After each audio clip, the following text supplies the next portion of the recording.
The message came from deep space. At first it was just noise, a strange pattern that the Earth Defense Force computers flagged as unusual. It repeated every 3 minutes and 42 seconds with perfect timing.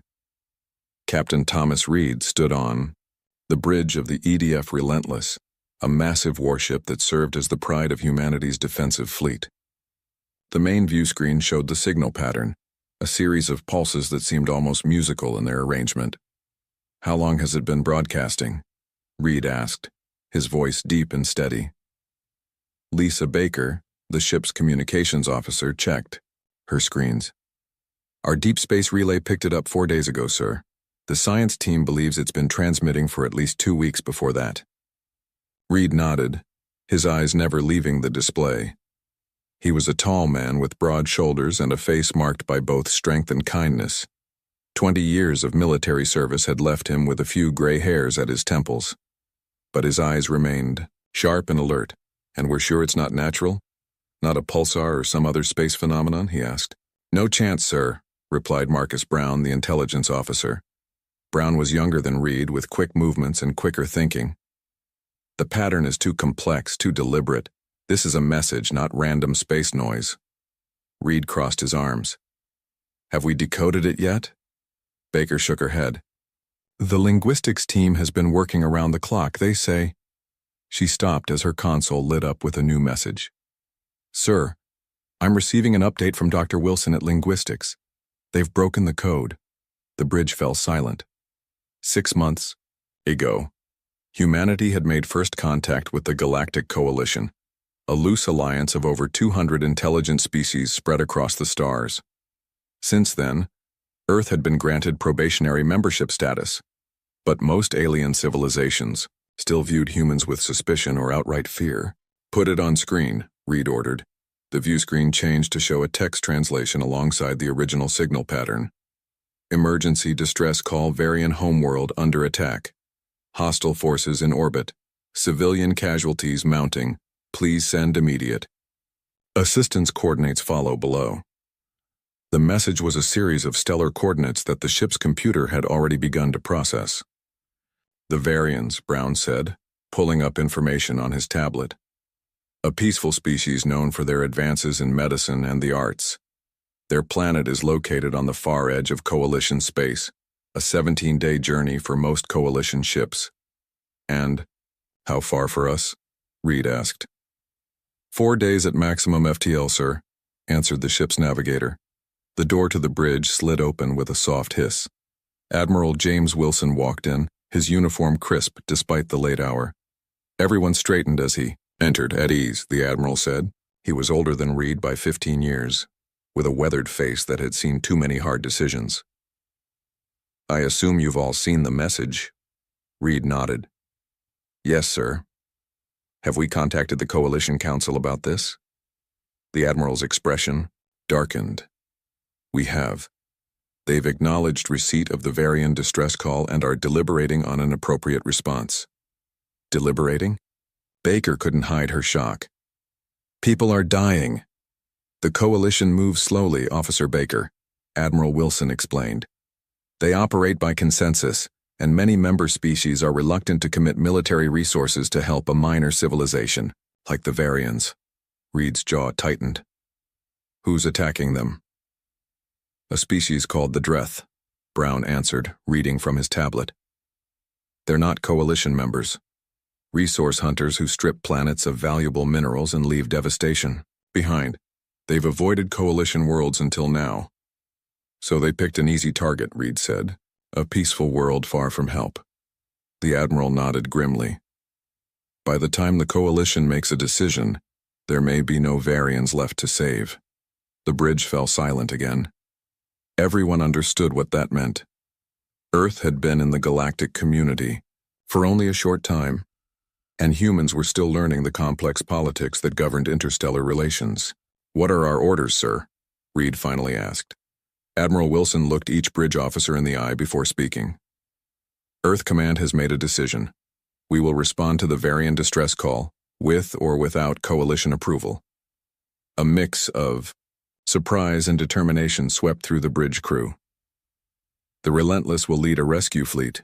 The Admiral continued. 17 ships in total, the largest military force we've ever sent beyond our solar system. Captain Reed, you will command this operation. Reed stood straighter. The Coalition won't like this, sir. We're still probationary members. This could jeopardize our standing. Some things are more important than politics, Captain. Admiral Wilson replied firmly. No one else is coming to help those people. We are. The words hung in the air. Powerful, in their simplicity. When do we depart? Reed asked. Immediately. The other ships are already preparing. You have 48 hours to assemble your fleet and plot a course to the Varian homeworld. Reed nodded. We'll be ready, sir. As the Admiral turned to leave, he paused. One more thing, Captain. You should know that the Dreth have never encountered humans before. Reed raised an eyebrow. Is that good or bad? That depends, Admiral Wilson said with a hint of a smile.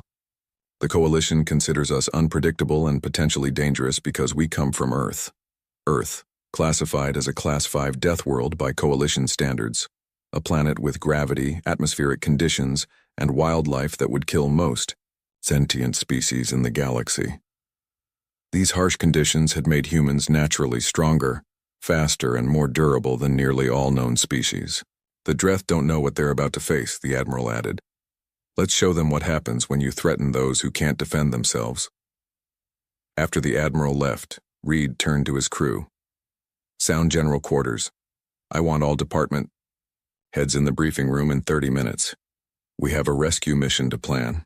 As the bridge erupted into activity, Reed looked back at the message still displayed on the view screen. Somewhere, far across the stars, people he had never met were fighting for their lives, hoping someone would answer their call. We're coming, he whispered to the screen. Hold on, we're coming. Outside the view screen, Earth hung like a blue jewel in the darkness.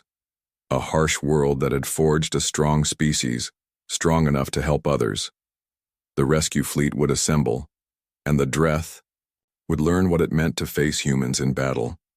Captain Reed stood in the massive hangar bay of Earth Orbital Station Alpha, watching as personnel and supplies streamed into the waiting ships. In just 36 hours, Earth had gathered the largest military force it had ever sent beyond the solar system. 17 warships, each representing different nations and military branches of Earth, yet all flying under the unified Earth Defense Force banner. The ships ranged from the massive Relentless, Reed's command vessel, to the smaller, faster attack ships like the Thunderbolt and the Dauntless. It's an impressive sight, said a voice beside him. Reed turned to see Commander Anna Jones of the CU. EDF Dauntless. She was a tall woman with short black hair and keen eyes that missed nothing. It is, Reed agreed. But will it be enough? Jones looked out at the bustling activity. The Dreth have twice our numbers according to intelligence, but they've never faced humans before. Reed nodded. Most alien species underestimated humans. They couldn't help it. They came from worlds with gentle conditions, lower gravity, milder weather, fewer predators. Earth, by comparison, was a nightmare world to them, a Class 5 death world where everything from the crushing gravity to the aggressive wildlife could kill. We should use that to our advantage, Reed said. Engineers were loading the final pieces of equipment onto the ships. Combat mechs, designed to operate in Earth's heavy gravity, were being secured in cargo holds. Medical teams conducted last-minute inventory checks. Every crew member understood the importance of their mission, not just to save the Varians, but to show the galaxy what humanity stood for. Captain Reed, a voice called through his communicator. Please report to Briefing Room 1 for the final mission update. On my way, Reed replied. He turned to Jones. Let's go show the Dreth what Deathworlders can do. The briefing room was filled with the commanders of all 17 ships in the rescue fleet. Some attended in person, while others appeared via holographic projection from their vessels. Intelligence Officer Marcus Brown stood at the front, presenting the latest updates. The Varian homeworld is 4 days away at maximum FTL, Brown explained, pointing to a holographic map of the star system. Our latest scans suggest the Dreth have established orbital dominance and begun planetary bombardment. Images appeared, showing a beautiful blue-green world with 2 small moons. Red dots indicated Dreth warships in orbit. "What about the Varians?" asked Captain David Garcia of the EDF Thunderbolt. He was younger than Reed, with a reputation for bold tactics. "They have minimal defensive capabilities," Brown replied. "They're scholars and artists, not warriors. Their society has focused on medicine, agriculture, and cultural development. Their technology is advanced, but not militarized." Reed studied the tactical display. "What do we know about the Dreth weapons and defenses?" Brown brought up new images showing reptilian-looking ships with sharp, angular designs. "The Dreth use plasma-based weapons and energy shields similar to our own, but their ships are designed for intimidation rather than efficiency. They rely on numbers and brute force." "Any word from the Coalition?" asked Commander Jones. Admiral Lai. Wilson, who had been silent until now, stepped forward. "The Coalition Council is still deliberating. They've warned us not to interfere, claiming this is an internal regional matter that requires careful diplomatic consideration." A murmur of disbelief rippled through the room. "Internal regional matter," Garcia repeated. "People are dying. The Coalition's primary concern is avoiding a wider conflict," Wilson explained, though his tone suggested he didn't agree with this position. "Many member species fear that military action could provoke the Dreth into attacking Coalition worlds." Reed shook his head. "So they'll sacrifice the Varians to protect themselves." "Politics," Wilson said simply. "This is why Earth decided to act independently. We've informed the Coalition of our intentions, but we're not waiting for their approval." The room fell silent as the implications sank in. This mission could secure humanity's place in the galactic community, or it could get them expelled before they'd truly begun. "Our plan is straightforward," Reed said, taking control of the briefing. "We'll emerge from FTL at the edge of the Varian system. I'll attempt communication with the Dreth, demanding they withdraw. When they refuse, and they will refuse, we'll launch Operation Thunderstrike."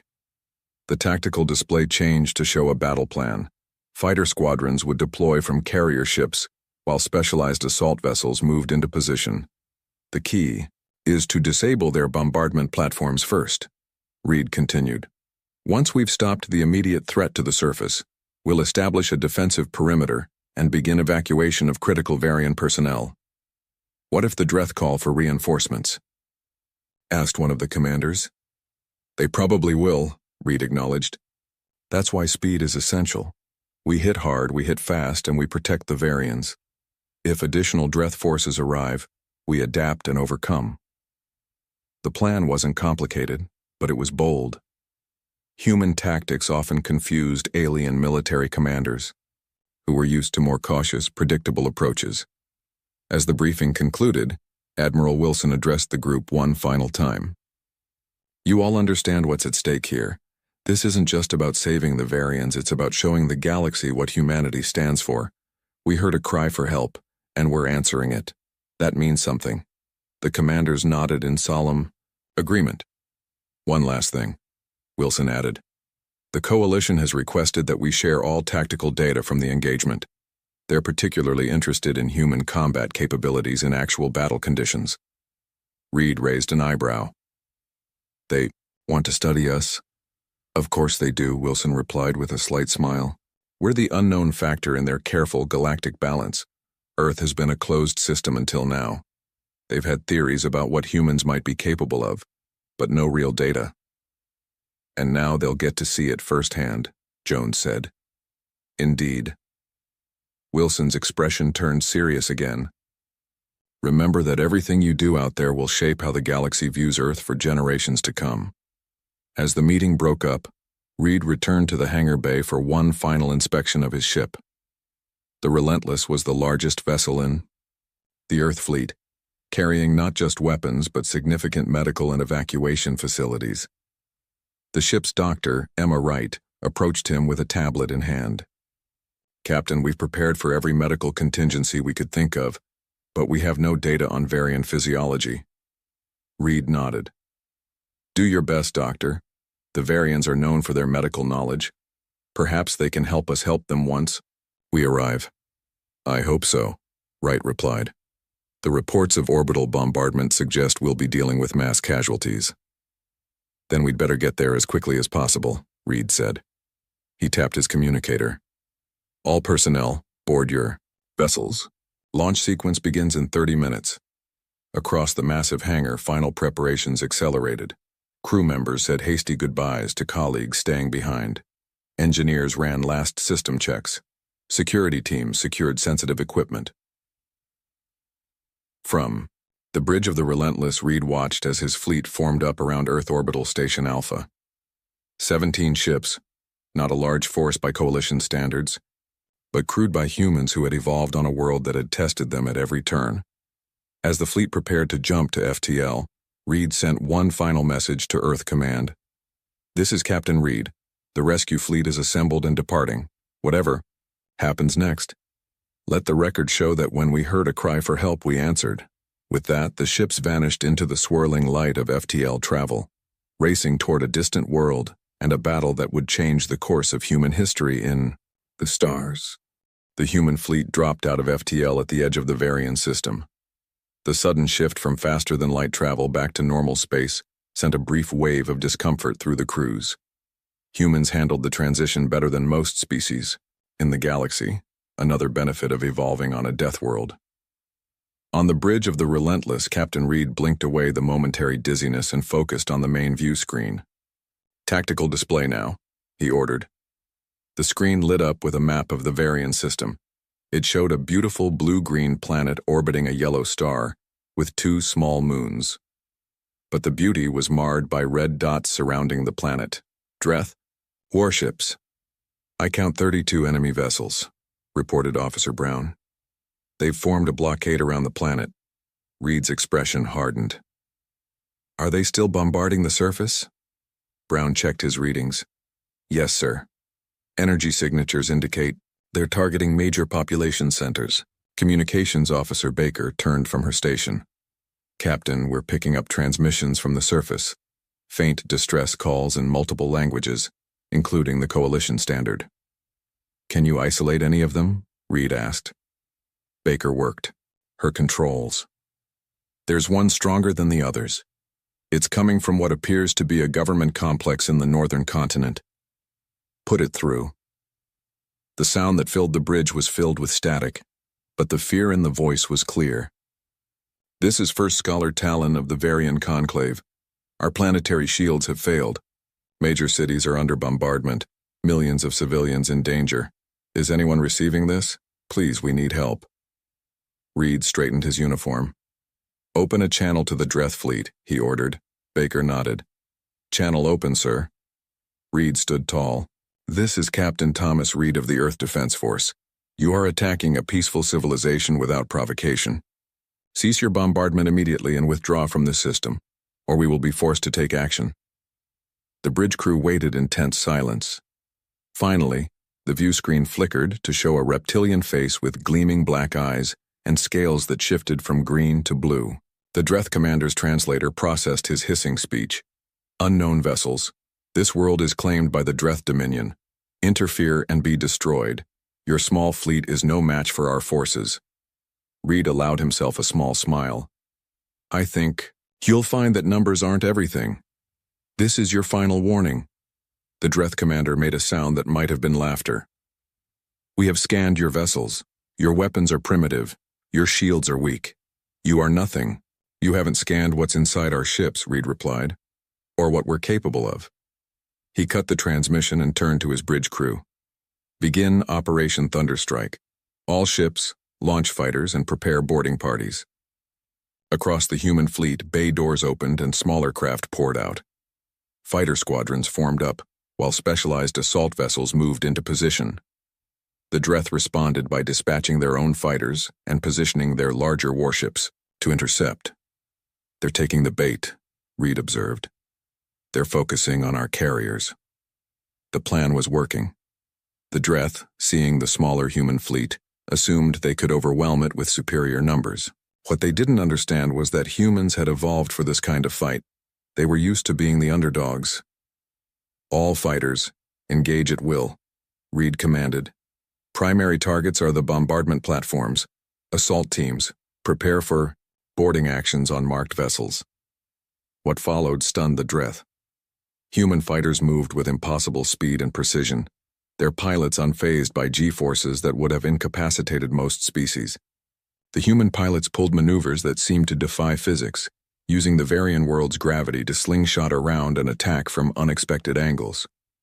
Meanwhile, the assault teams, using powered armor designed for Earth's crushing gravity, launched from their ships directly toward the Dreth vessels.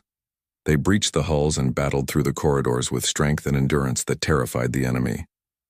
"Sir," Communications Officer Baker called out, "we're receiving a transmission from the surface. It's clearer now." A delicate, almost luminous face appeared on screen.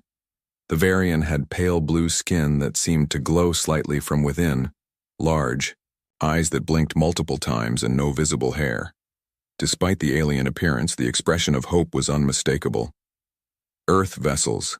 This is First Scholar Talon of the Varian Conclave. You actually came.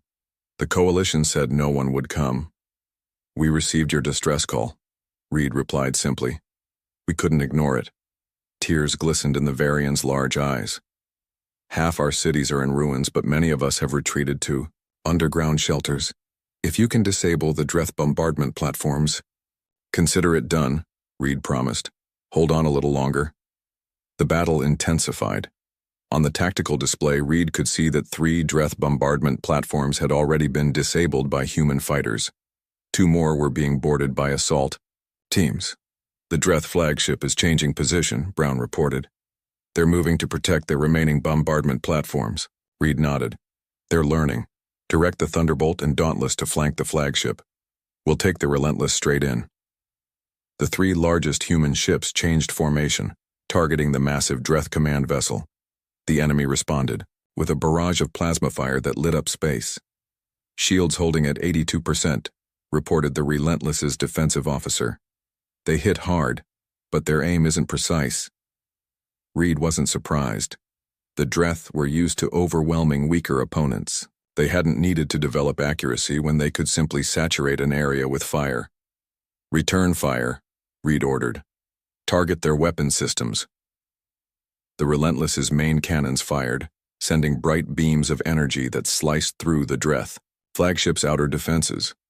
At the same time, the Thunderbolt and Dauntless attacked from both sides, their smaller but more precise weapons targeting shield generators and sensor arrays. "Sir," Baker called out, "we're getting reports from our boarding teams. They've secured 2 more bombardment platforms and are disabling the weapons." "Excellent," Reed replied. "What about casualties?" "Minimal on our side," Baker reported, sounding surprised herself. "The Dreth weren't prepared for close-quarters combat with humans. Our teams report that the enemy is physically weaker than expected." Of course they were.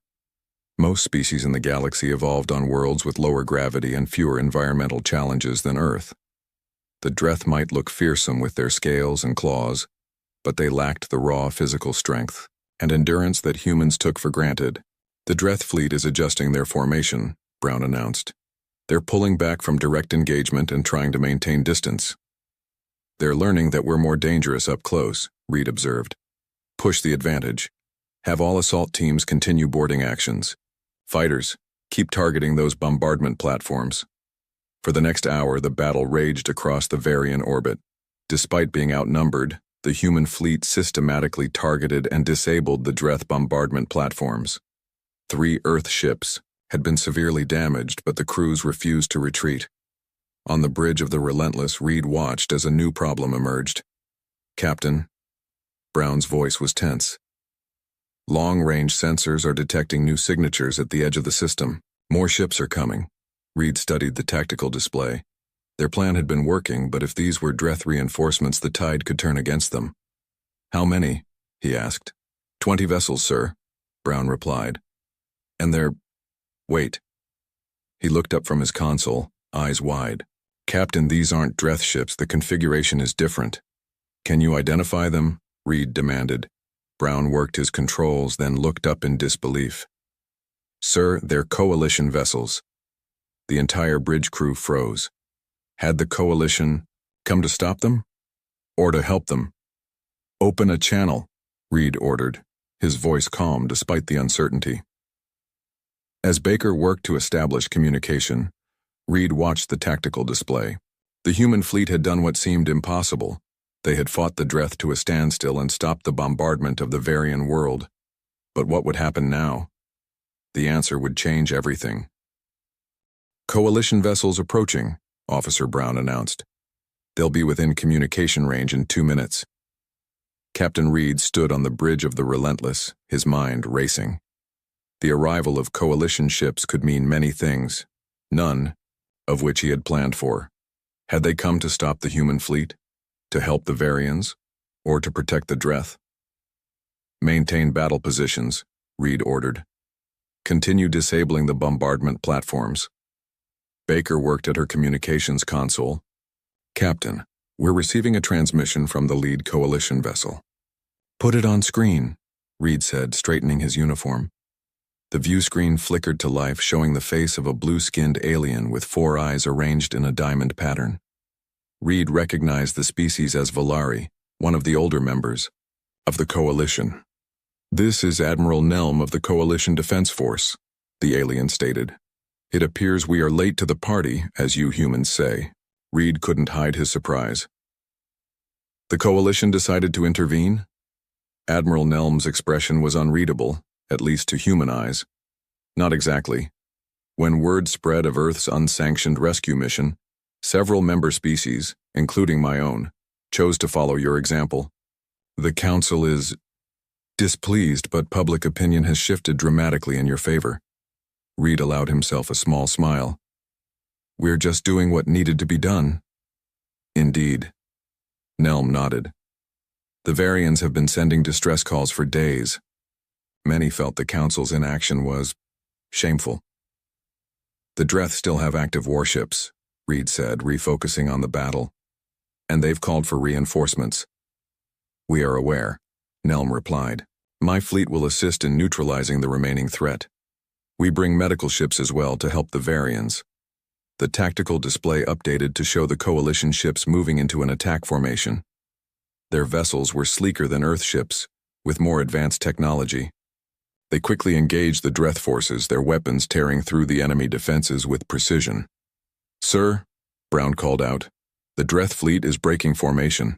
Some ships are retreating toward the system's edge." Reed nodded. "They didn't. Expect to face both human and coalition forces. Let them run. Our priority is protecting the planet now." Within an hour, the combined human and coalition forces had overwhelmed the remaining Dreth ships.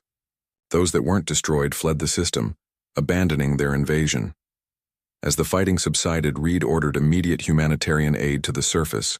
Medical teams, engineers, and supplies were dispatched to help the Varians begin rebuilding their shattered world. "Captain," Baker said, "we're receiving a message from Admiral Wilson back on Earth." Reed moved to a private communication station. Admiral Wilson's face appeared on the screen, looking tired but pleased. "Captain Reed," Wilson said, "initial reports of your engagement with the Dreth are coming in. Impressive work." "Thank you, sir. We've stopped the bombardment and driven off the Dreth fleet. Coalition forces arrived to assist." Wilson's eyebrows rose. "Coalition? The Council authorized intervention?" Reed shook his head. "Not officially. Admiral Nelm says several member species decided to act independently after learning of our mission." "Interesting." Wilson stroked his chin. "The Coalition Council has demanded an explanation for our unauthorized military action. They're also asking very specific questions about our combat capabilities, which apparently exceeded all their projections." "What should I tell them?" Reed asked. "For now, nothing. I've informed them they'll get their answers when our people come home." Wilson's expression hardened. "First, we help the Varians. Politics can wait." Reed nodded. "Understood, sir." The communication ended, and Reed returned to the main bridge. "Status report." "Medical teams report heavy casualties on the surface," Baker said. "Millions of refugees in underground shelters. The Varians had no real defenses against orbital bombardment." Reed frowned. "And the Dreth reinforcements?" "Long-range sensors show they've altered course," Brown replied. "They're moving away from this system. It seems they don't want to face our combined fleets." "Can't blame them," Reed said. Coordinate with the coalition ships. I want a defensive perimeter established around the planet in case they change their minds. Over the next several hours, human and coalition ships worked together to secure the Varian system. Medical teams from both fleets descended to the surface, bringing aid and hope to the battered civilization below. Reed joined one of the medical missions to the Varian capital city. What had once been a beautiful city of crystal towers and floating gardens was now largely rubble. The few buildings still standing showed signs of advanced architecture unlike anything on Earth, structures that seemed to flow like water frozen in time. First Scholar Talon met Reed in what remained of the Conclave Hall, a government building that had partially survived the bombardment. The Varian leader was taller than Reed had expected, nearly 7 feet high, with the same luminous blue skin he had seen in the transmission. "Captain Reed," Talon said, bowing slightly. "The Varian. People owe you and your species a debt we can never repay." Reed returned the bow. "We came as soon as we received your distress call. I'm only sorry we couldn't arrive sooner." Talon gestured around at the ruins. 3 of our 5 major cities are destroyed, millions dead or injured, but millions more survived in the deep shelters. The Varian's large eyes blinked rapidly. "If you had not come when you did, the Dreth would have eventually found them too." "The Dreth seem to have fled the system entirely," Reed said, "but we'll maintain a presence here until you can rebuild your defenses." "The Coalition representatives say they will also stay," Talon noted. "It seems your actions shamed them into action." Reed shook his head. "I don't think it was shame. Some people just need to be reminded of what's right." As they walked through the ruined city, Reed saw human and coalition medical teams working side by side to treat injured Varians. Engineers were setting up emergency power systems. Supply ships delivered food, water, and building materials. "Your species is not what I expected," Talon said suddenly.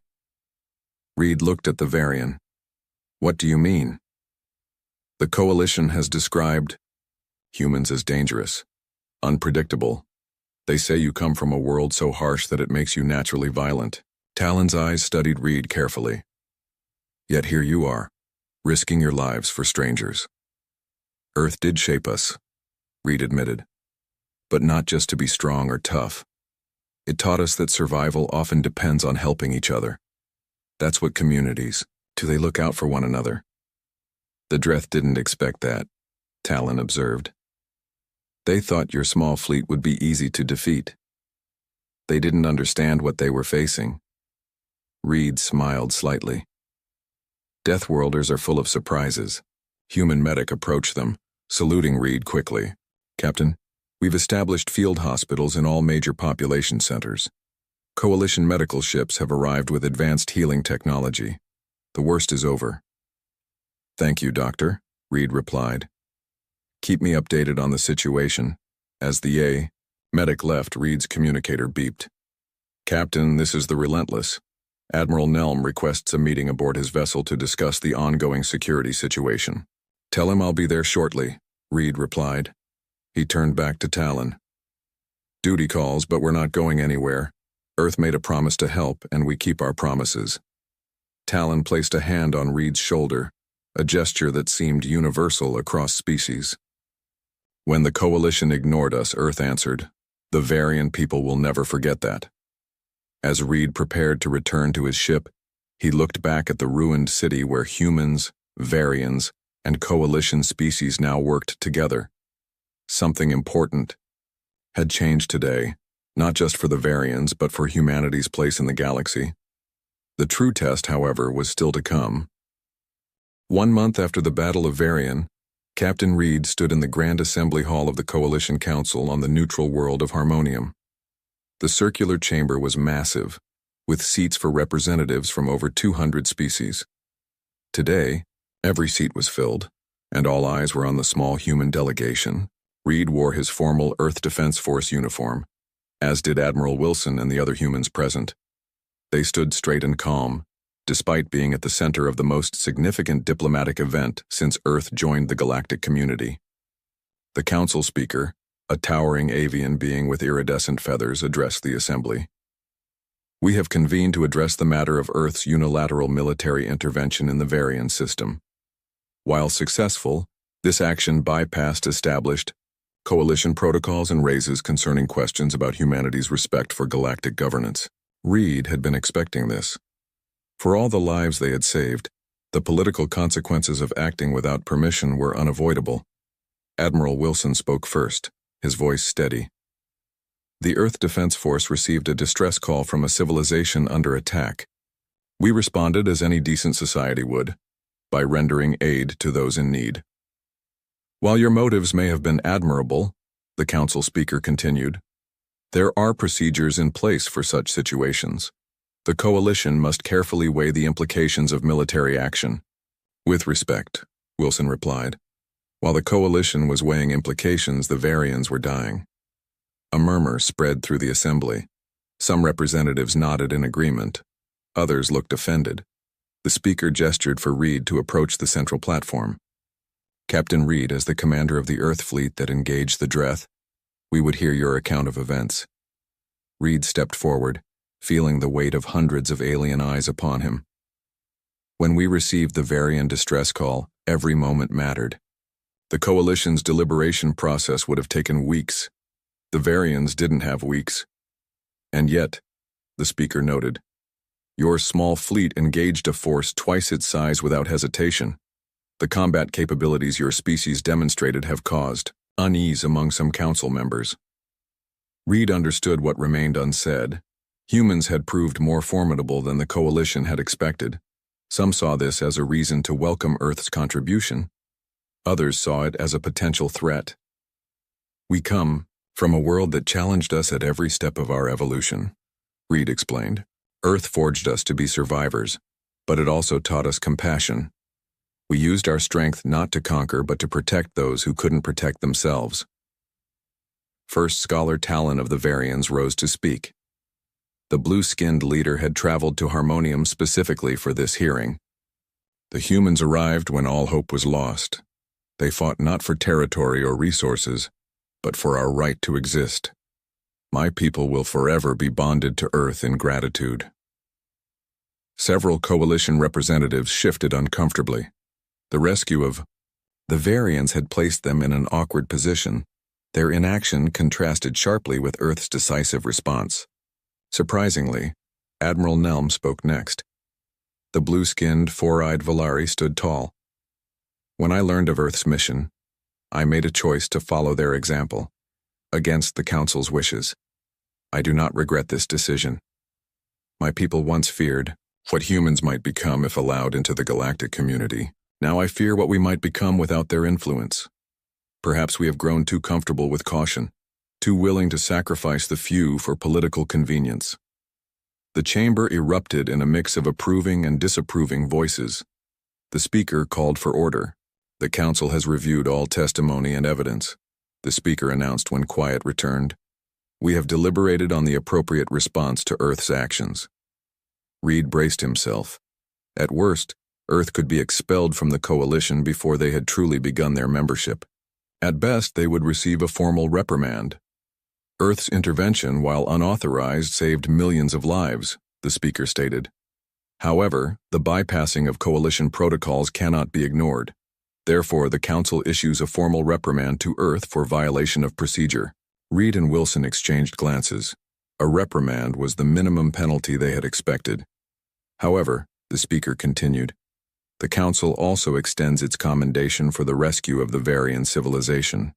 Furthermore, in recognition of humanity's demonstrated commitment to the protection of sentient life, Earth is invited to establish a permanent advisory role on the Coalition's Emergency Response Committee. Murmurs of surprise filled the chamber. This was unexpected, a reprimand and a promotion in the same breath. The committee position will allow Earth to share its perspective on rapid response protocols, the speaker explained. It is clear that our current procedures may benefit from adjustment. As the formal proceedings concluded, Reed found himself surrounded by representatives from various species, many expressing admiration for Earth's actions.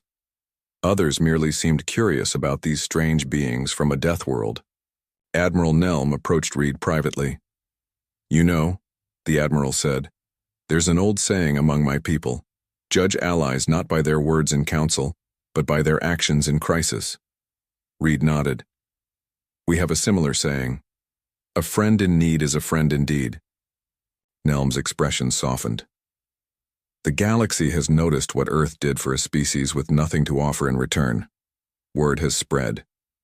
There are other small civilizations out there, Captain. Watching. Hoping. And, Reed prompted, they may not send distress calls to the Coalition anymore. Nelm said quietly. They may send them directly to Earth instead. Reed looked out a viewport at the glittering expanse of stars. And if they do, we'll answer. 3 months later, Reed stood on the bridge of the Relentless once again. The ship had been repaired and upgraded following the battle at Varian. Around him, a new fleet was forming up, larger than before with some vessels showing Coalition design influences. Captain, Baker called from her communications station. We're receiving a priority message from Coalition Outpost 47. On screen, Reed ordered. The message was brief but clear. A mining colony on the rim of Coalition space was under attack by pirates. The Coalition's nearest response fleet was 2 weeks away. Reed didn't hesitate. Set course for Outpost 47, maximum speed, alert all ships in the task force. As the fleet prepared to jump to FTL, Reed received a second transmission, this one from Admiral Nelm. Captain Reed, the Valeri said, my ships will join yours at the outpost. We can arrive 12 hours after you. Reed smiled. We'll save some pirates for you, Admiral. From the view screen, Nelm made the Valeri gesture of respect, all 4 eyes blinking in sequence. The Coalition is learning, Captain. Slowly, perhaps, but learning nonetheless. See you at the outpost. The communication ended, and Reed gave the order to jump. The Relentless and its companion ships vanished into FTL, racing toward another cry for help. From that day forward, the reputation of humans throughout the galaxy was transformed. They were still considered dangerous, Deathworlders with shocking, physical capabilities and a sometimes alarming directness, but now these traits were viewed through a different lens. When the next major crisis came, a natural disaster that threatened to destroy an entire moon colony, the response was immediate. Coalition ships arrived promptly, efficiently organized, and leading them was a fleet of Earth vessels already preparing rescue operations, already saving lives. Because that's what Deathworlders do when they hear an SOS, the end. The stars shone peacefully in the deep black of space. For over 3,000 years, the galactic communion had kept the peace among the stars. Hundreds of alien species lived and worked together, sharing knowledge and resources. These aliens came from gentle worlds, planets with soft breezes, warm sunshine, and kind weather. They had never needed to fight hard to survive. Their bodies were built for comfort, not war. Their ships carried scientists and traders, not soldiers. On the edge of communion space, the Luma people lived on a beautiful blue-green world. Pitabeus, Luma had skin that glowed softly in the dark. They could make food from sunlight like plants on Earth. They built tall, graceful cities that captured the light of their sun. They were peaceful, kind, and had never known war, but peace ended when the Krell arrived. The Krell were not like other aliens. They looked like walking crystals, sharp and purple. They did not join the communion. They did not ask for permission. They simply took what they wanted. What they wanted was the special organs inside Luma bodies, organs that made beautiful light. On the third day of the attack, Commander Elior stood in the last working control room on the Luma homeworld.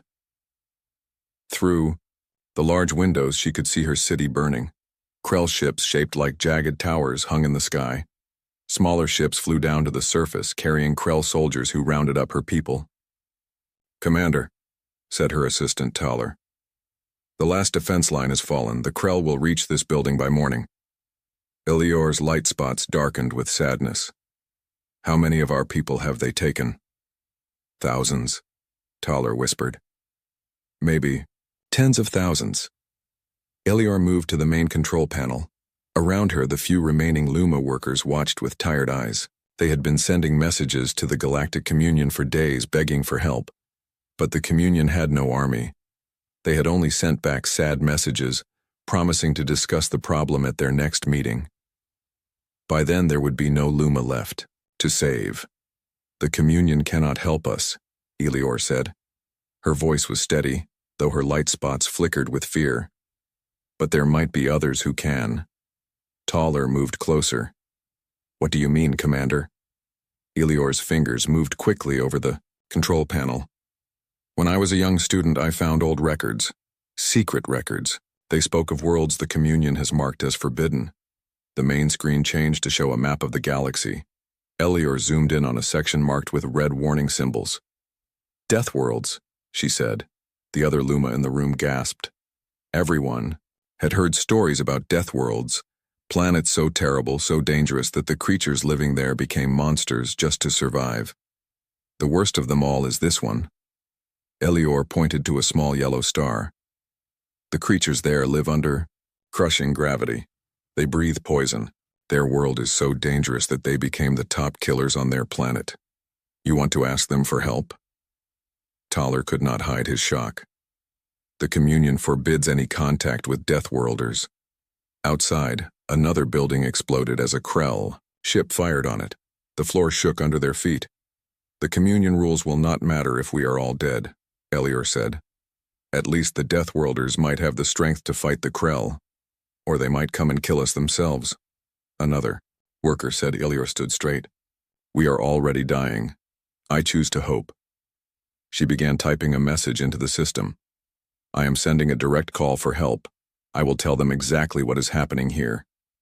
On the screen, the message formed in simple terms that translation systems could understand. "This is Commander Eleor of the Luma Collective. Our civilization faces extinction. The Krell are killing our people and harvesting our organs. We request immediate military assistance from any who can provide it. The coordinates for the Krell Armada follow." Eleor added a data package showing the Krell ships, their weapons, and recordings of the attacks on Luma cities. Then she added the exact location of their world. "Sending the message," she said, pressing the final button. The powerful transmission beam activated, sending the desperate call toward the forbidden zone of space, toward the yellow star, toward the death world called Earth. "Now we wait," Eleor said. But they did not have long to wait. Just after sunrise the next day, the Krell reached the communication center. Krell soldiers broke through the doors. They looked like walking crystals, sharp and dangerous. Their bodies made clicking sounds as they moved. They carried weapons that shot energy beams. "Stand ready," Eleor told her people. They held simple tools. The Luma had never needed weapons before. The first Krell entered the control room. It was taller than the others, with purple crystal spikes covering its body. It spoke through a translation device. "You are the leader," it said to Eleor. Its voice sounded like breaking glass. "I am Commander Eleor. We demand that you leave our world." She stood tall, though she knew her demand was useless. The Krell leader's body flashed with purple light. "Your organs produce the best light in this sector of space. We will take them all." "Others will come to stop you," Eleor said. "The Communion has no warriors," the Krell replied. "No one will come." As Krell soldiers surrounded the Luma workers, Eleor looked up at the sky through the windows. Somewhere out there her message was still traveling, moving at the speed of light toward a world of monsters. "You are wrong," she whispered. "Help is coming." The Krell took Eleor and all her people from the control room. They were loaded onto ships and carried up to the Krell fleet. There, in cold metal rooms, the Luma waited to be harvested for their light-making organs. Eleor was kept separate from the others. The Krell leader wanted to question her more. They put her in a small room with one window. Through it, she could see her beautiful world, now covered with Krell ships. She did not know if her message had reached Earth. She did not know if the Deathworlders would come. She did not know if they would help or simply destroy everything they found. But as she watched another Krell ship land on her world, Eleor chose to hope. Because sometimes, the only thing that can save you from monsters is a bigger monster. And, somewhere in the darkness of space, her message continued its journey toward Earth. Admiral Jack Morgan sat in his office on the top floor of United Earth Command. Through the large windows, he could see the busy spaceport where ships came and went. Some were small personal ships, others were huge cargo vessels, and some, the newest and biggest, were warships. Earth had been at peace for 20 years, but humans had not forgotten how to fight. Jack looked down at the training reports on his screen. The new crews were learning fast. The new ships were working well. He hoped they would never be needed for real battle. His computer made a soft beeping sound. A message appeared. Urgent, unknown signal detected. Jack pressed a button. This is Admiral Morgan. What kind of signal? Sir, a nervous voice replied. It's not from Earth. It's not from any human colony. It's alien. Jack sat up straight. Alien? Are you sure? Yes, sir. The signal came from deep space. It's unlike anything we've ever seen before. In his 15 years as Admiral, Jack had never dealt with aliens. No human had. Everyone knew aliens must exist somewhere in the huge universe.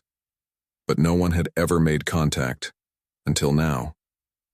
I'm on my way, Jack said, already moving to the door. In the Signal Analysis Center, 20 people worked at their computers. On the main screen at the front of the room, strange symbols moved and changed. Status report, Jack ordered as he entered. Dr. Lisa Ford, head of communications, turned to him.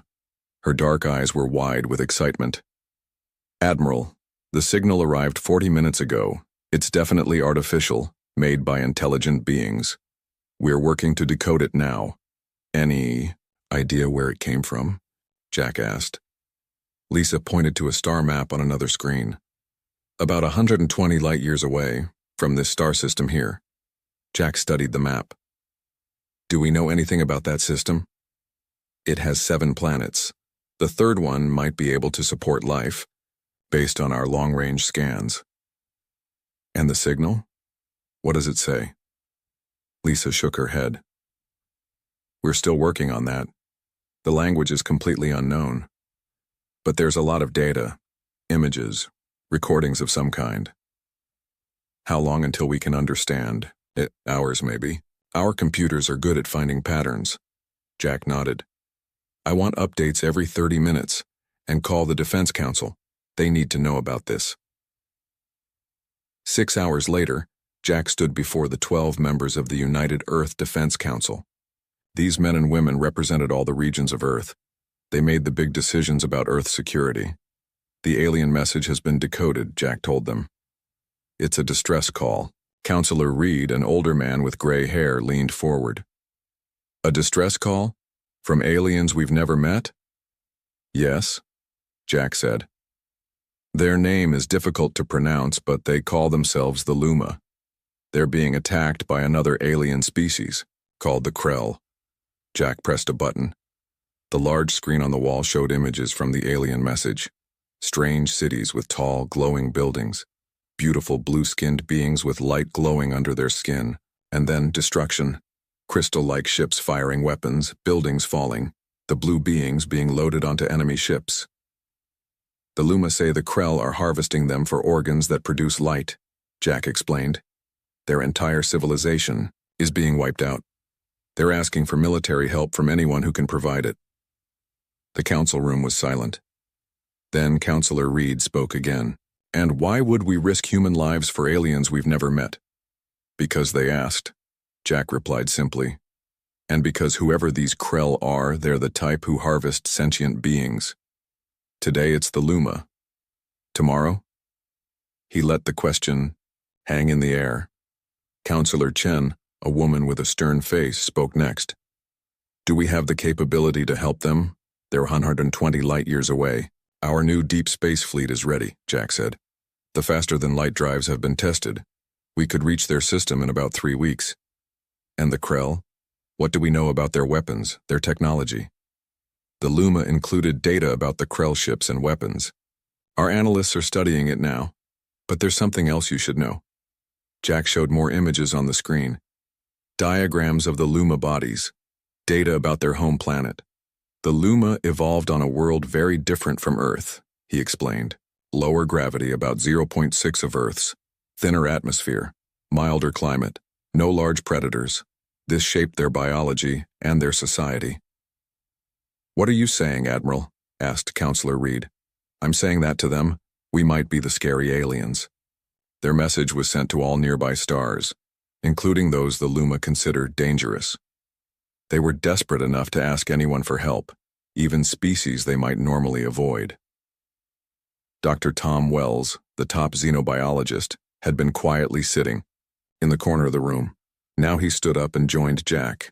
"The Luma and the Krell don't know about humans," Tom said. "They don't know that we evolved on a high-gravity world with a thick atmosphere full of oxygen, which might be poisonous to them. They don't know that we come from a planet where life has been fighting and adapting for billions of years." Tom showed a new diagram comparing Earth to the Luma homeworld. "To put it simply, we're stronger, faster, and more durable than they are. We can survive conditions that would kill them instantly. From their perspective, we're basically super soldiers." The council members looked at each other. Counselor Chen spoke again. "You're suggesting we use this to our advantage?" "I'm suggesting," Jack said carefully, "that we have a unique opportunity to help a peaceful species being hunted to extinction. And yes, our biological differences might give us an edge against the Krell." The council debated for hours. Some worried about the risks of getting involved in an alien conflict. Others worried about the ethics of not helping when asked. In the end, they voted. The vote was unanimous. Operation Thunderbolt was authorized. Within days, 30 of Earth's newest warships prepared for the mission. The flagship, named Invictus, would lead them. 5,000 men and women volunteered for the dangerous journey. On the day before launch, Jack addressed the crews from the deck of the Invictus. "Tomorrow, we make history," he said. "We will be the first humans to meet alien life. But we're not going as explorers or diplomats, we're going as protectors. The Luma asked for our help and we will give it." He looked out at the faces watching him. "We don't know what will happen when we arrive. We don't know if we'll come back. But we know this. Somewhere out there, innocent beings are dying, and we have the power to stop it." The crews cheered. In that moment, they weren't just representing themselves or even Earth. They were representing humanity, with all its strength, courage, and compassion. As the ships prepared to depart, Jack looked at the stars through the view screen. Somewhere, out there, Commander Ellier of the Luma was waiting, hoping that someone had heard her call. Help was coming, and the Krell were about to learn what it meant to face humans in battle. After 3 weeks of traveling through space faster than light, the human fleet approached the Luma star system. On the bridge of the Invictus, Admiral Jack Morgan watched the main screen as the stars changed from streaks back to points of light. "Dropping out of FTL drive in 3, 2, 1, called out the pilot. There was a brief feeling like the ship was being stretched. Then everything returned to normal. The Invictus and the other 29 human ships had arrived. "Status report," Jack ordered. Lieutenant Anna West worked quickly at her station. Her fingers moved over the control panels as she checked all the ship's systems. "All systems functioning normally, Admiral," she reported. "No damage from the long FTL jump. All ships in the fleet are present and accounted for." "Good," Jack nodded. "Now let's see where we are." The main view screen changed to show the Luma star system. It had a yellow star at its center, slightly smaller than Earth's sun. Around it circled 7 planets. The third planet glowed a soft blue in the darkness of space. "That's the Luma homeworld," said Dr. Tom Wells, pointing at the blue planet, just as they described in their message. But the planet wasn't alone. Around it, like sharp thorns, floated 17 large crystal-shaped ships. They were sending smaller ships down to the planet's surface. "Krell vessels detected," Anna reported, her voice tight. 17 large ships, dozens of smaller craft. They're taking something from the planet's surface." Tom's face darkened. "They're harvesting the Luma, just like the message said." Jack stood up from his command chair. His face was calm, but his eyes were hard with anger. Battle stations, he ordered. All ships prepare for combat, but hold fire until I give the command. Throughout the Invictus, red lights began to flash.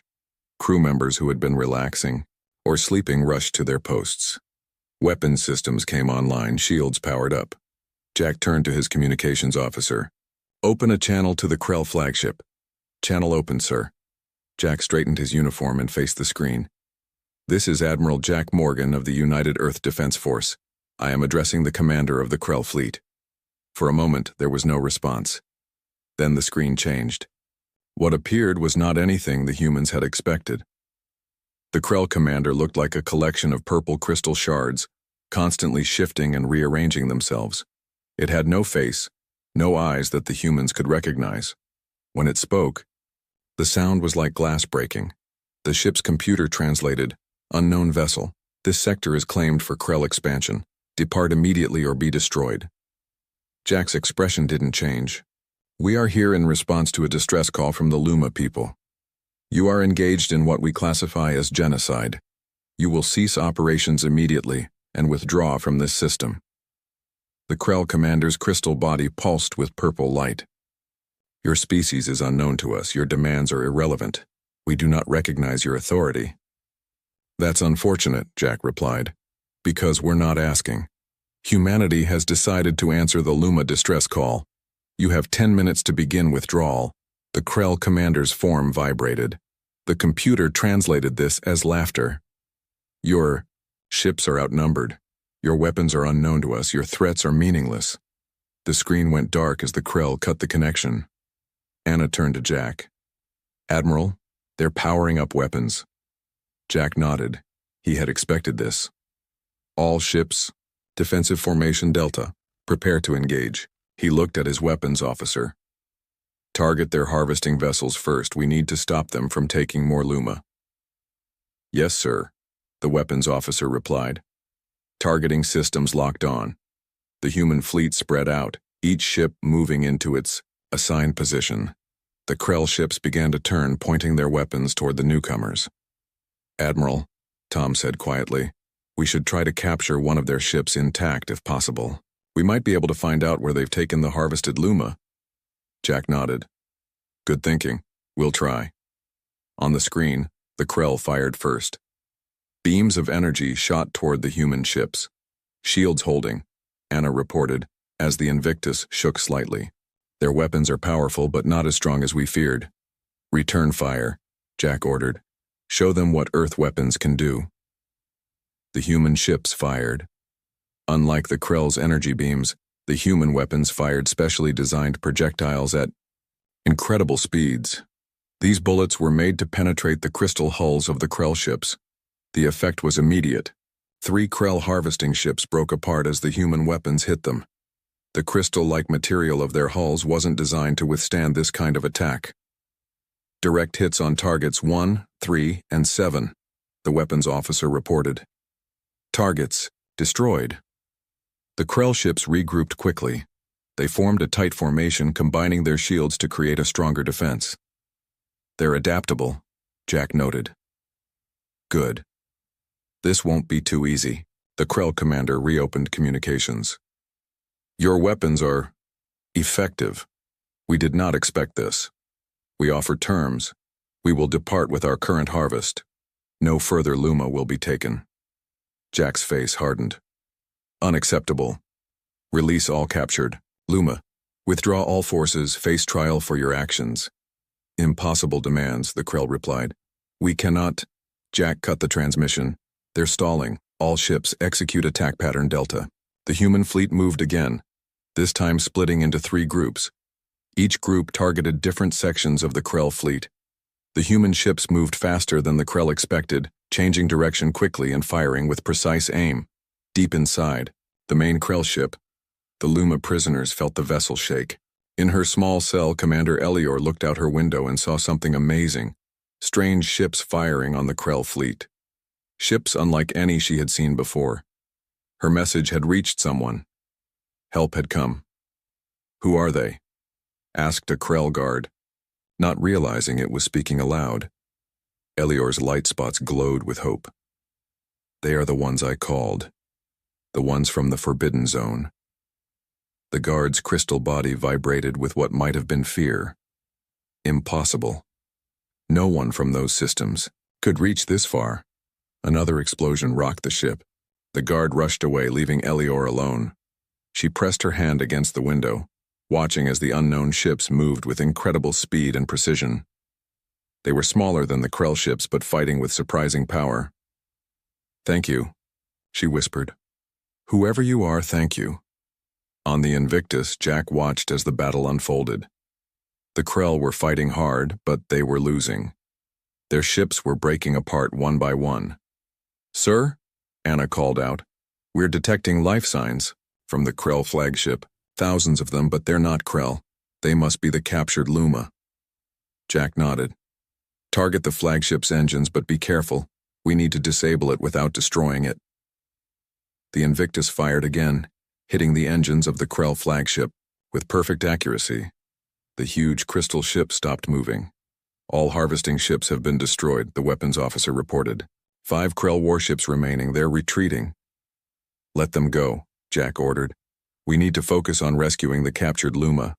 As the remaining Krell ships fled the system, the human fleet surrounded the disabled flagship. From the surface of the Luma homeworld, the surviving Luma watched in amazement. Their tormentors were being defeated by strange new ships. Help had indeed arrived from the darkness beyond the stars. The Deathworlders had come, and they had come as saviors, not conquerors. The disabled Krell flagship drifted in space, surrounded by human ships. Its crystal hull sparkled in the light of the Luma sun. Inside, thousands of captured Luma waited, not knowing if they would live or die. "Status report," Admiral Jack ordered. On the bridge of the Invictus, Lieutenant Anna West checked her screens. 5 Krell warships have jumped to FTL, sir. They've escaped. The flagship is completely disabled, no engine power, minimal life support. We're detecting approximately 3,000 Luma life signs aboard. "And the Krell?" "About 200. Krell life signs. They've gathered in the central command section of the ship." Jack nodded. "Open a channel to the Krell commander." The screen lit up, showing the crystal form of the Krell leader. Its purple glow was dimmer now. "This is Admiral Morgan. Your ship is disabled. Your fleet is gone. Surrender now." The Krell commander's voice came through the translator. "We do not surrender. We will destroy this ship and all the Luma before we let you take us." Jack's eyes narrowed. "If you harm any more Luma, we will make sure no Krell ever leaves this system alive." The Krell's crystals vibrated. "You do not understand. The Luma organs are valuable. We have harvested thousands already. We will not lose our cargo." Jack cut the transmission and turned to his officers. "They're going to try something desperate. We need to board that ship now." He looked at his security chief. "Major Dale, prepare boarding teams. Priority 1 is rescuing the Luma prisoners." Major Dale, a tall woman with short brown hair, stood up. "Yes, sir. How many teams?" 5. Full combat gear. And bring Dr. Wells. We need his expertise on alien biology." Within 20 minutes, 5 small ships left the Invictus, heading for the Krell flagship. Each carried 10 human soldiers in full space combat armor. The suits were black with blue lights and made the humans look bigger and more dangerous. As the boarding ships approached, the Krell fired defensive weapons. But the human ships were too fast, too agile. They dodged the energy beams and attached themselves to different parts of the Krell ship. Major Dale led the first team. They cut through the crystal hull with special tools and entered the ship. The inside was strange. Corridors made of the same purple crystal as the outside, glowing with dim light. "Stay alert," Dale ordered her team. "Find the Luma prisoners." The humans moved through the ship, their heavy boots making loud sounds on the crystal floors. The artificial gravity was lower than on their ships, making them feel lighter, faster.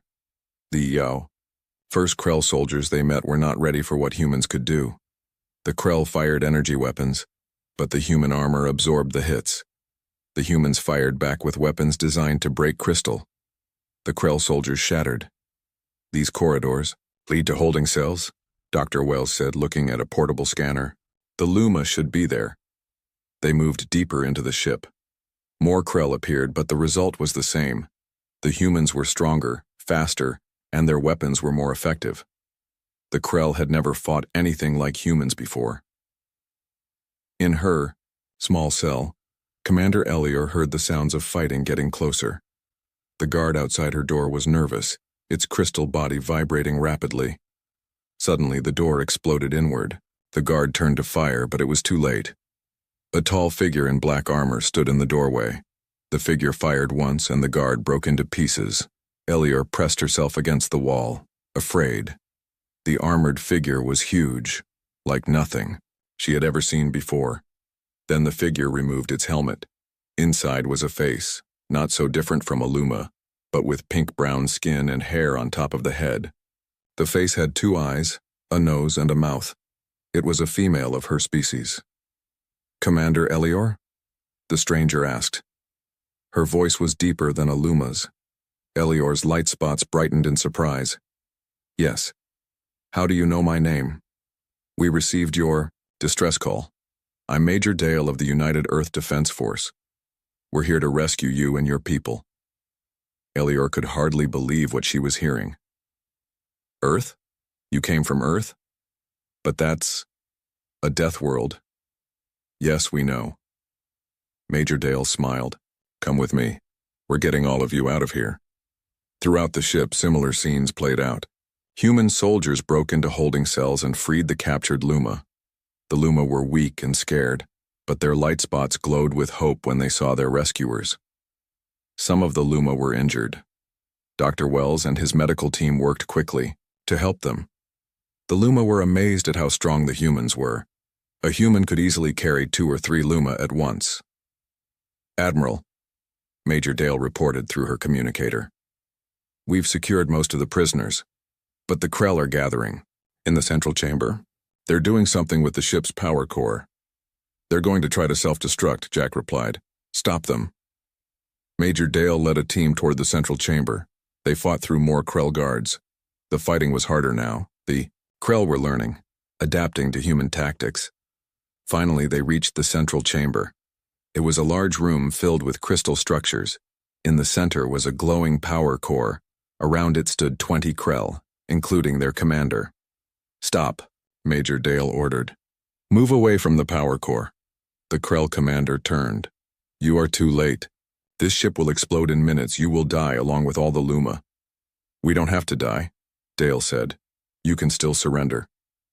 "We do not surrender to prey species," the Krell replied. One of Dale's soldiers stepped forward. He was carrying a special device. "Major, I can disable the self-destruct if I can get to the control panel." "Cover him," Dale ordered. The humans fired at the Krell, forcing them away from the power core. The soldier with the device ran forward, dodging crystal shards thrown by the Krell. He reached the control panel and attached the device. "Working on it," he called. "Just need 30 seconds." The Krell commander rushed toward him, crystal arms extended like spears. Major Dale jumped between them, firing her weapon. The Krell commander's crystal body cracked but didn't break. It stabbed forward with a sharp arm. Dale's armor protected her, but the force knocked her down. The Krell raised its arm for a killing blow, then a shot rang out. The Krell commander's crystal head shattered. Behind it stood Commander Elior, holding a human weapon she had picked up. "That was for my people," she said quietly. The soldier at the control panel called out, "Got it. Self-destruct disabled." Within an hour, all the Luma prisoners had been moved to human ships. The Krell flagship was secured. Human technicians were already studying its systems, learning its secrets. On the bridge of the Invictus, Jack welcomed Commander Elior. "Thank you for coming," Elior said. Her voice was full of emotion. "You saved my people." "We received your call," Jack replied simply. "We couldn't ignore it." "But you are from Earth," Elior said. "The Communion marked your world as dangerous, forbidden." Jack smiled. "Sometimes you need dangerous friends when you face dangerous enemies." As they spoke, more human ships approached the Luma homeworld. They would help the Luma rebuild. They would protect them from any Krell who might return. The battle was over. The humans had won. But this was just the beginning of a new relationship between Earth and the stars. 2 months after the Battle of Luma, the grand meeting hall of the Galactic Communion buzzed with nervous energy. The huge circular room had never held so many important beings at once. Representatives from all 37 member species sat at their designated places. They wore different environmental suits and gravity adjusters, each adapted to their unique biology. Today was historic. For the first time ever, beings from a Deathworld were coming to address the Communion. The humans were arriving. High Counselor Vex, a tall being with 6 tentacle-like arms, called for silence. The Communion Council is now in session. Today we welcome representatives from the planet Earth who come at our invitation. A door at the far end of the hall opened.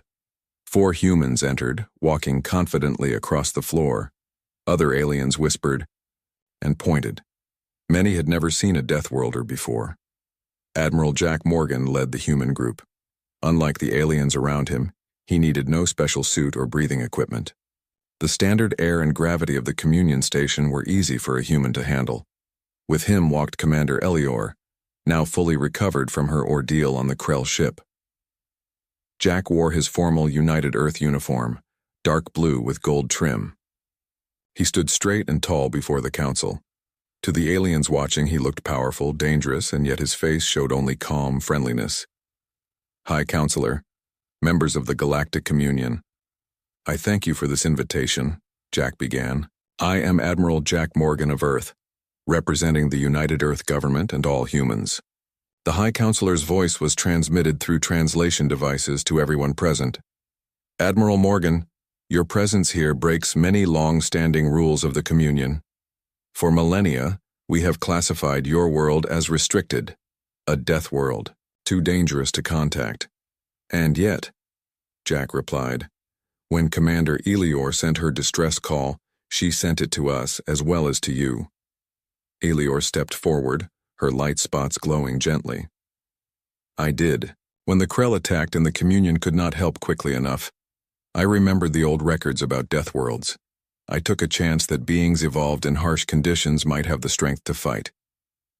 Counselor Tens, a methane-breathing being from a low-gravity moon, spoke next.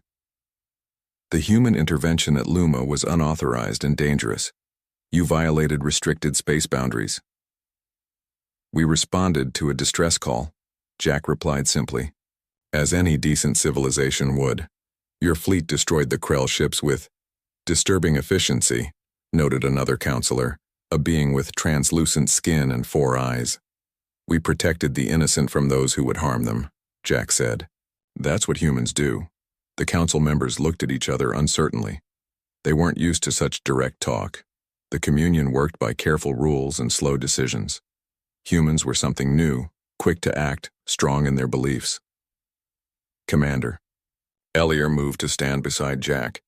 Members of the council, I must speak. The humans saved what remains of my species. When the Communion could not help us, they did. When you feared to act, they showed courage. The council chamber filled with the soft hum of translation devices, as delegates whispered among themselves. The High Counselor spoke again. Admiral Morgan, your biology is concerning to us. You evolved on a world with gravity that would crush most of us. Your atmospheric pressure and oxygen levels would be toxic to many species here. Your planet's dangerous conditions created a species capable of great violence. Jack nodded. That's all true. Earth is a difficult world. To survive there, humans had to become strong, adaptable, and yes, capable of fighting when necessary. But we also learned compassion. We learned to care for those who need protection. He looked around the room, meeting the eyes, or eye-like organs, of different council members. You fear what we might become. I understand that. But ask yourselves, when we received a call for help from strangers across the stars, what did we do? We came to help, not to conquer. A new counselor spoke up, a being floating in a tank of blue liquid. What do humans want from the Communion? Resources, technology, territory? Jack smiled. Knowledge, friendship, the chance to be part of something larger than ourselves. Humans have always looked to the stars and wondered if we were alone. Now, we know we're not. We want to be good neighbors. The council debated among themselves for hours. The human delegation waited patiently. Finally, the High Counselor called for their attention again. The Krell threat remains, the High Counselor said. Our intelligence suggests they will return with a larger fleet. The Communion has no adequate defense force. We have always relied on diplomacy and trade, not military power. Earth has ships, Jack replied, and we're building more. Are you offering military assistance to the Communion? I'm offering a partnership, Jack said. Earth can provide protection. In return, we ask for knowledge, cultural exchange, and fair trade. The council members looked at each other. What the human was suggesting had never been done before, but the Krell had never been a threat before either. The High Counselor thought for a long moment, then said, We must put this to a vote. The vote took only minutes. Against all expectations, it was unanimous. The Communion would accept Earth's offer of protection. The restricted status of Earth would be removed. A new era would begin. A formal document was prepared, full of complex legal language. Jack read it carefully before signing his name on behalf of Earth. As he finished, applause broke out, a custom that many alien species had independently developed. Commander Elior approached Jack after the ceremony. My people will be moving to a new homeworld. The old one has too many sad memories now. Will Earth protect us there too? Of course, Jack promised. That's the deal. All Communion worlds get protection. Elior's light spots glowed warmly. You know, when I sent that message, I was desperate. I didn't know if I was calling saviors or monsters. Jack smiled.